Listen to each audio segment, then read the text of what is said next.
జన్మించాడన్న కేసులో ఇవాళే ఆఖరి తీర్పు వెలువడబోతోంది.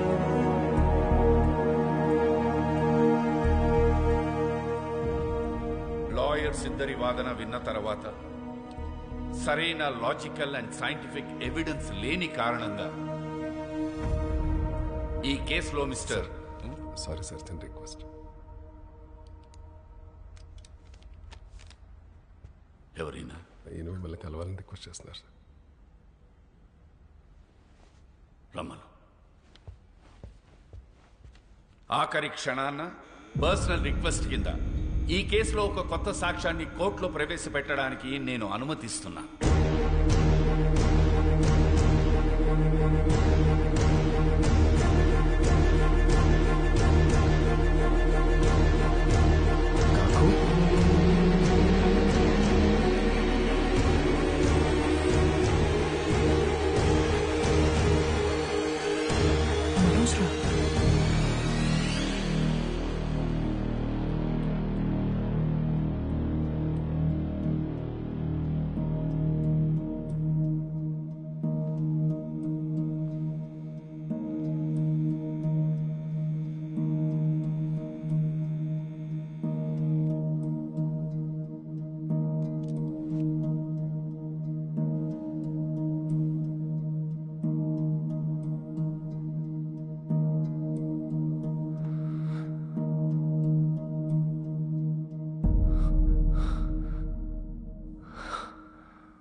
మిస్టర్ మనోజ్ సింగ్ రాయ్, చెప్పండి, ఈ కేసులో మీరేం చెప్పదలుచుకున్నారు?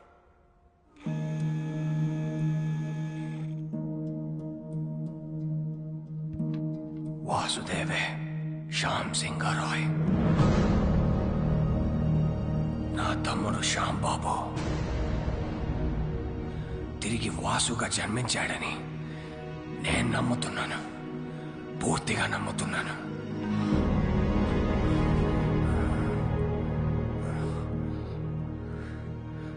అతనే Shyam Singh Roy.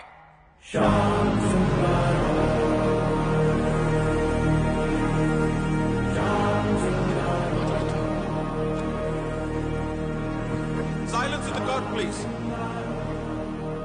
Please, thank you. Pardon me, Your Honor. Mr. Roy, వాసుదేవే Shyam Singh Roy అని 45 years బ్యాక్ మీ తమ్ముడు చనిపోయాడే, వాడు ఇప్పుడు మళ్ళీ తిరిగి పుట్టాడని 85 years ఉన్న మీరు చెప్తున్నారు, మీరు నమ్ముతున్నారు. ఫైన్. కానీ ఇదే విషయం నేను, జడ్జ్ గారు, కోర్టు, ఈ పబ్లిక్ వీళ్ళందరూ ఎందుకు నమ్మాలి? Can you give me one good reason why? Vasu Shyam Singh Roy stories copy కొట్టలేదనడానికి మీ దగ్గర ఎవిడెన్స్ ఏదైనా ఉందా? శ్యామ్ సింగ్ రాయ్ వాసుదేవ్గా మళ్ళీ తిరిగి పుట్టాడనడానికి మీ దగ్గర సాలిడ్ ప్రూఫ్ ఏదైనా ఉందా? I'm asking you mister Roy, please tell me. The court wants to now. ఉంది, ప్రూఫ్ ఉంది. నాతోనే అంతమవుతుందనుకున్న నిజాన్ని, సింగారాయ్ కుటుంబపు విషపు కోణాన్ని ఒకరు కోర్టులో బయట పెట్టారని తెలిసిన తర్వాత నా కాళ్ళు చేతులు ఆడలేదు.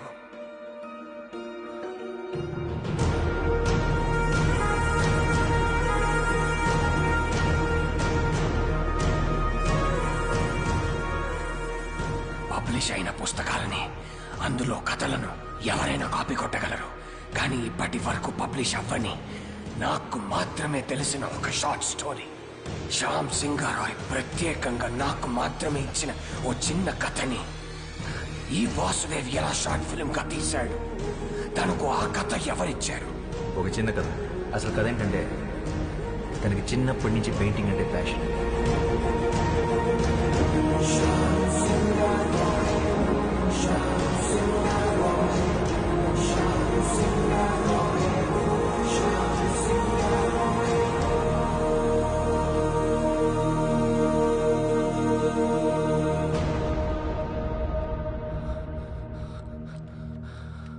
శ్యామ్ తన స్వదస్తురితో నాకు మాత్రమే ఇచ్చిన ఈ కథ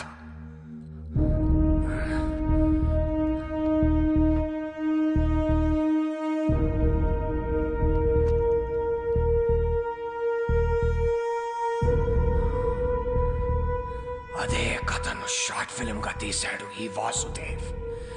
ఎలా?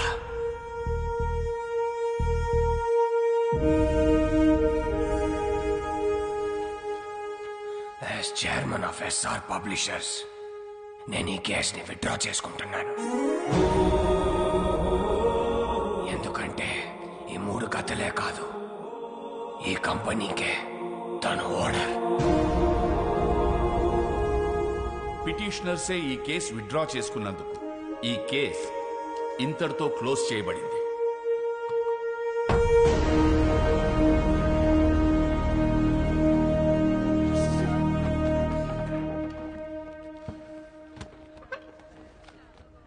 నేను ఓడిపోలేదు, కానీ నువ్వు గెలిచావు. Good job. I'll see you in court again. All the best.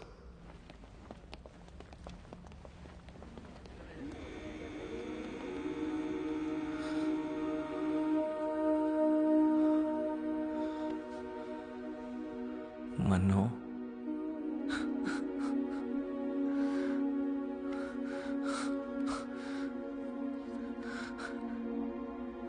నన్ను క్షమించరా శ్యాంబాబు, నేనే నిన్ను చంపుకున్నాను. అన్నయ్యలు అంత పని చేస్తారని నిజంగా నాకు ఆ రోజు తెలియదురా. కానీ నువ్వు మొండోడివిరా, అందుకే మళ్ళీ జన్మించావు.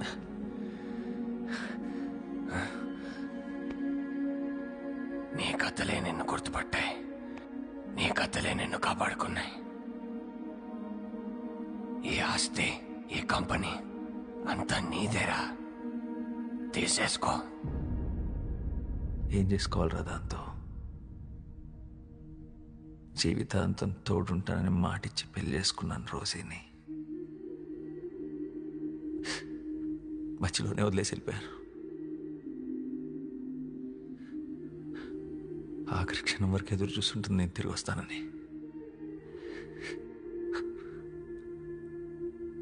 మళ్ళీ ఎందుకు పుట్టాను కూడా అర్థం కావట్లేదురా.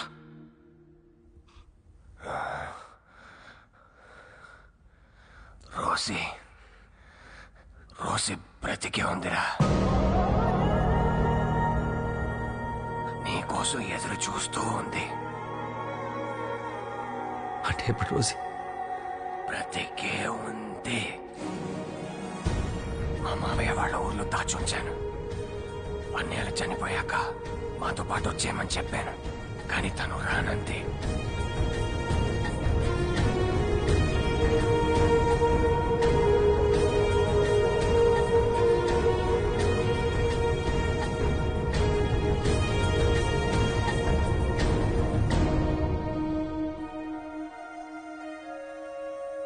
తన సంకల్పం గొప్పదిరా, అందుకే నువ్వు మళ్ళీ జన్మించావు. ఇది నీతో చెప్పడానికే నేను ఇంకా బ్రతుకున్నాను అనుకుంటా.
పరవశలీలను కాదని అనగలమా కథ కదిలే వరసన తమ ఎదలేం తడిసిన గత జన్మల పొడవున దాచిన దాహము ఇప్పుడే వీరికి పరిచయమా